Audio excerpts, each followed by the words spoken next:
Bonjour à tous. Aujourd'hui, dans cette vidéo, j'ai décidé de ne vous montrer qu'un seul petit tableau. Il s'agit d'un tout petit tableau colorié avec des crayons de couleur. Je n'aime pas d'ailleurs ce mot colorié, je préfère dire peint. Peint avec des crayons de couleur Luminance de Caran d'Ache et Derwent Lightfast. Pourquoi ai-je décidé cela aujourd'hui? Parce qu'aujourd'hui, comme le titre l'indique, il s'agit de vous avouer que je ne sais pas dessiner. Mais le titre est trompeur parce que, d'après moi, tout le monde sait dessiner. Dès lors où un enfant prend un crayon à la main et réalise quelque chose, dans sa tête, pour lui, très sérieusement, il est en train de dessiner. Et j'invite tous les parents à prendre au sérieux le fait que leur enfant dessine, que le fait que leur enfant colorie, voire même peint au crayon de couleur. Pour lui, il a déjà le geste, c'est son geste à lui, c'est son geste qui correspond à ce qu'il est, à l'âge de ce qu'il a appris, à l'âge de ce qu'il a regardé, à l'âge de ce qu'il a observé et à l'âge de ce qu'il ressent, et maladroitement il essaye de le montrer sur un papier. J'ai travaillé quelques années avec les enfants et j'ai observé cela et j'ai toujours eu beaucoup de respect pour ce que les enfants me montraient avec tellement d'enthousiasme, très content d'avoir dessiné quelque chose ou colorié quelque chose. Et pour eux, ils ne se posaient pas la question de savoir s'ils étaient nuls, pas nuls. Ils étaient contents de l'avoir fait.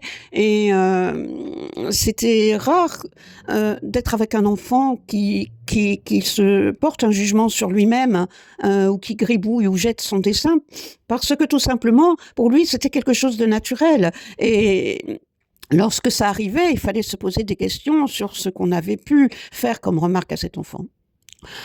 Or, moi, j'étais toujours en échec scolaire, pas étonnant. Pourquoi? Parce que, en fait, j'ai une sensibilité telle que je vis dans mon monde parce que je suis à catégoriser dans ce qu'on appelle les personnes qui évoluent dans les troubles du spectre autistique. Mais ceci, il faut savoir que ça m'a apporté beaucoup d'indépendance d'une adaptation difficile aux carcans sociaux, aux modèles, aux stéréotypes. Et en fait, tout ce que je ne pouvais pas exprimer à l'école ou dans le milieu du travail, à l'intérieur des stéréotypes, des règles à appliquer, etc., eh bien, je le travaillais au fond de moi. Voilà, même si ça ne sortait pas. Et chaque fois que ça a pu sortir quelque chose, c'était tellement comprimé à l'intérieur de moi que ça finissait par sortir avec un résultat. Et c'est sorti avec ce qu'on appelle le syndrome de l'imposteur. C'est-à-dire que je ne m'envoie pas des fleurs parce que bon, tout ce que je fais est toujours perfectible, mais je me suis trouvée, par exemple, à me confronter à un professeur qui était énervé parce que je faisais, dès le premier cours, ce qu'il faisait lui depuis 15 ans. Alors vraiment, c'était vexant pour lui. Mais je ne le faisais pas exprès, je n'en tire aucune gloire. Je ne le fais pas exprès, c'est parce que dans mon cerveau est comme ça, ma façon d'observer les choses, parce que je n'arrivais pas à me fondre dans, dans un modèle social ou dans des modèles éducatifs, m'a poussé à développer beaucoup de choses à l'intérieur de moi, même comme une survie. Et en fait, parfois, ce que j'expose, c'est simplement ce qui traduit un système de survie pour moi, voilà, de développer certaines facultés à l'intérieur de moi. Donc, tout cela pour dire, n'ayez pas peur de qui vous êtes. Apprenez à vivre vous-même avec qui vous êtes. Prenez ce qui vous convient le mieux, ce à quoi vous vous adaptez le mieux, si vous avez envie de vous y adapter, si vous avez des fortes motivations pour faire des efforts pour vous adapter à une situation ou à un apprentissage, une forme d'apprentissage, faites-le, mais ne vous faites pas violence. Sachez qui vous êtes, sachez ce que vous avez, qui vous avez envie de devenir, qui vous avez envie de développer, qui vous avez envie d'être au moment où une inspiration est trop forte en vous et qu'il vous faudrait l'exprimer. Ne cherchez pas midi à 14 heures. Les enseignements peuvent être très bons, très formateurs. Même un mauvais professeur pourra vous enseigner quelque chose parce qu'il pourra vous enseigner qu'au fond de vous, quelque chose ne va pas et que ce n'est pas ce que vous cherchez.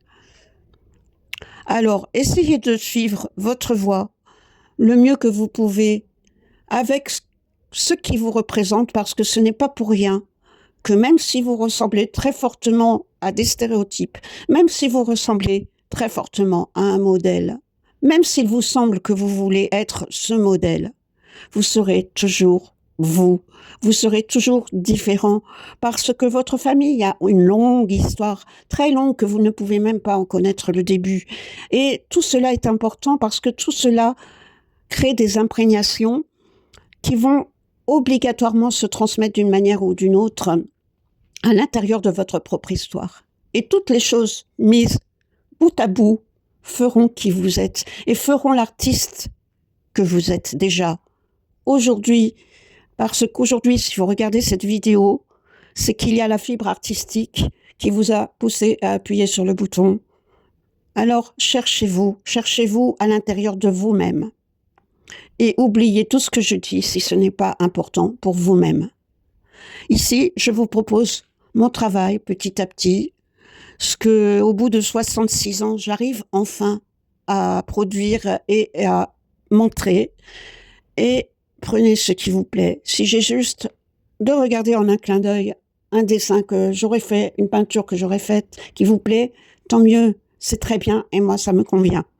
Alors si vous voulez mettre j'aime, j'aime pas, faites comme vous le sentez, mais j'aimerais bien quand même que vous appuyez sur le bouton pour adhérer à ma chaîne, pour m'encourager uniquement. Et voilà, merci de m'avoir écouté jusque-là. Au revoir.